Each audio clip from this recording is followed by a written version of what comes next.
നമ്മൾ പുതിയ ഒരു കാസ്റ്റ് അയണിൻ്റെ ഒരു കടായി വാങ്ങിയിട്ട് എല്ലാവരും എന്താ ചെയ്യണമെന്ന് വെച്ച് കഴിഞ്ഞാൽ നന്നായി അങ്ങ് കഴുകിയിട്ട് ഈ സാധനം എടുത്തിട്ട് അങ്ങോട്ട് കമഴ്ത്തി വയ്ക്കും. കമഴ്ത്തി വെച്ച് കഴിയുമ്പോൾ നിങ്ങൾ ഇങ്ങനത്തെ ഒരു സിറ്റുവേഷൻ ഫേസ് ചെയ്തിട്ടുണ്ടാവില്ലേ? എന്താണെങ്കിലും കാര്യം എന്താ ചെറിയ രീതിയിൽ തുരുമ്പ് പിടിച്ചിട്ടുണ്ടാകും. അത് കളയാനായിട്ട് എന്താ ചെയ്യേണ്ടതെന്ന് വെച്ച് കഴിഞ്ഞാൽ നമ്മൾ ആദ്യം കുറച്ച് നല്ലെണ്ണ ഒഴിക്കുക. എന്നിട്ട് ഇതുപോലെ കുറച്ച് ഉപ്പിടുക. നല്ലെണ്ണ കഴിയുന്നതും ഇദ്ദേഹത്തിൻ്റെ യൂസ് ചെയ്യണമെന്നുണ്ടെങ്കിൽ നല്ലതായിരിക്കും. ഞാനിവിടെ ഇദ്ദേഹത്തിൻ്റെ നല്ലെണ്ണയാണ് യൂസ് ചെയ്യാറ്. എന്നിട്ട് ഈ ഉപ്പ് ഇട്ട് വെച്ചിരിക്കുന്ന ഉപ്പ് ഒരു 1-2 സ്പൂൺ ഇട്ടോ ഒരു കുഴപ്പമില്ല. എന്നിട്ട് ഈ ഉപ്പ് ഇട്ടിട്ട് നല്ല പോലെ ഇങ്ങനെ കൈ കൊണ്ടിട്ട് ഇങ്ങനെ അങ്ങ് തിരുമ്മി കൊടുക്കാം. കണ്ടോ? എല്ലാ ഭാഗത്തും നല്ലോണം തിരുമ്മുമ്പോൾ കണ്ടോ ആ ഉപ്പ് ആ ഒരു തുരുമ്പിനെ ഉപ്പും തുരുമ്പും കൂടി മിക്സായി അതിങ്ങ് പുറത്തേക്ക് ഇങ്ങ് പോന്നോളും.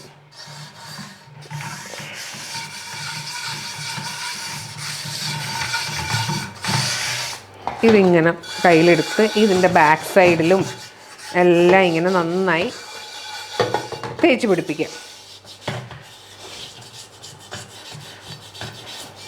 തുരുമ്പ് പിടിച്ചിരിക്കുന്ന എല്ലാ ഭാഗത്തും തേച്ച് ഇങ്ങനെ പിടിപ്പിക്കണം കേട്ടോ.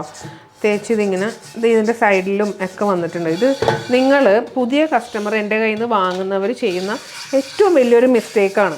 കിട്ടിയ ഉടനെ തന്നെ ഒരു ഡിറ്റർജൻറ്റ് ഇട്ട് അങ്ങ് കഴുകി ഇതിങ്ങനെ അങ്ങ് കമഴ്ത്തി വയ്ക്കും. എന്നിട്ട് ഇത് നേരെ സിങ്കിലേക്ക് അങ്ങോട്ട് ഇറക്കി വയ്ക്കുക. ഇങ്ങനെ അങ്ങോട്ട് ഇറക്കി വെച്ച് കഴിഞ്ഞിട്ട് കഴുകിക്കളയാം. കണ്ടോ? കഴുകി കളഞ്ഞ് കഴിഞ്ഞപ്പോൾ ഫുള്ള് തുരുമ്പും അതിൽ നിന്ന് അങ്ങ് പോയി. ഇത് പോയി കഴിഞ്ഞിട്ട് ഇത് നമ്മൾ വീണ്ടും ഈ എണ്ണ ഒന്നിങ്ങനെ കയ്യിലേക്കൊക്കെ എടുത്ത് ബാക്കിലേക്കൊക്കെ തേച്ച് വെച്ച് കഴിഞ്ഞിട്ട് ഇതിങ്ങനെ തന്നെ എടുത്ത് നമ്മൾ ഗ്യാസിലേക്ക് വെക്കുക. ഗ്യാസ് ഓൺ ചെയ്തിട്ട് ഇതെടുത്തിട്ട് നേരെ ഗ്യാസിലേക്ക് അങ്ങ് വയ്ക്കുക. ഇതൊരു 5 മിനിറ്റ് കഴിയുമ്പോൾ നല്ല പോലെ ചൂടായിട്ട് ഒന്നിങ്ങനെ പുകഞ്ഞു വരും. അപ്പോൾ ഇത് പെർഫെക്റ്റ് സീസണിങ് ആവുന്ന ഒരു ടൈം പീരീഡാണത്.